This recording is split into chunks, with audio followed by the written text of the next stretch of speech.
On fait comme en voiture là. On passe par la voiture, on va filmer. Ah, qu'est-ce que c'est que ça? Oh mince alors. On fait comme une voiture, voilà. Voilà, on va faire comme une voiture. Là, vous avez Voilà, voilà, on arrive en voiture là. Merci à vous. Explique le problème, Bouchard, tu sais ce que Ah, explique. Mais en fait, c'est un mec qui protège les. Il s'appelle Paul Watson. Ben, il va nous expliquer bien là. Paul Watson. Donc, c'est un mec qui protège les... Mais c'est un mec, c'est quoi? C'est une personne, c'est pas une. En fait, c'est un activiste. 50 ans depuis. Voilà. Et apparemment, ils vont lui faire. Comment il s'appelle le mec là de Toyota là, de Renault là?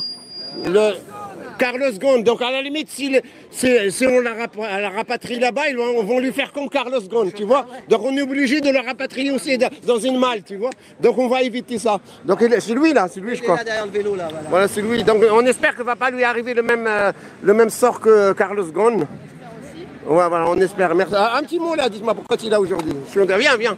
On va nous parler un petit peu. Allez. Paul Watson est en prison au Danemark. Il a depuis de nombreuses années sauvé 5000 baleines.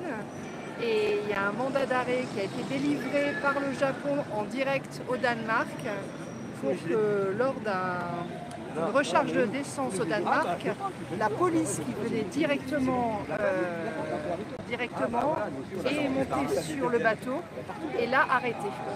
Voilà. Sachant que la pêche à la baleine est interdite et donc le Japon enfreint les règles depuis bien longtemps. Et ça continue les massacres. Mais il faut savoir que la pêche à la baleine est complètement interdite depuis 1986. Il y a un moratoire qui a été voté de façon internationale. Donc aujourd'hui, Paul Watson est en prison parce qu'il s'est battu pour protéger des baleines alors que la pêche à la baleine est interdite. Et les Japonais ont un super bateau tout neuf, Exactement. un bateau usine. Quoi. Exactement. Un bateau mouche. Ah oui, un Bateau neuf pour ça. 5000 ont été sauvés. 5000, c'est pas mal. Ils utilisent une règle parce que les Inuits, de par la tradition, continuent et ont le droit de consommer de la baleine. Parce que ça fait partie de la tradition. Donc pour le respect ancestral du peuple Inuit, on a le droit de consommer de la baleine.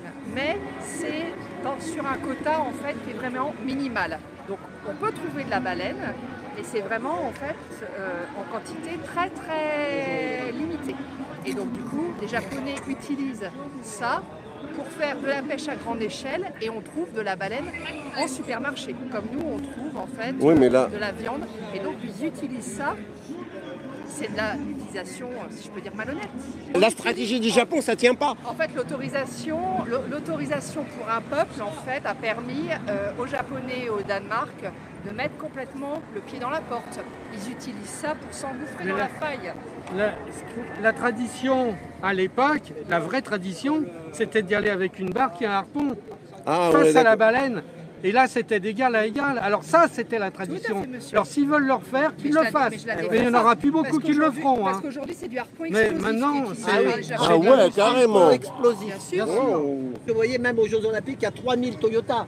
Donc si on boycottait déjà ces bagnoles, comme ça peut-être qu'ils arrêteraient. Malheureusement, c'est mondial. C'est le bon mondial qu'on va avoir qui veulent nous mettre sur la tronche. Voilà. Ah ouais, d'accord.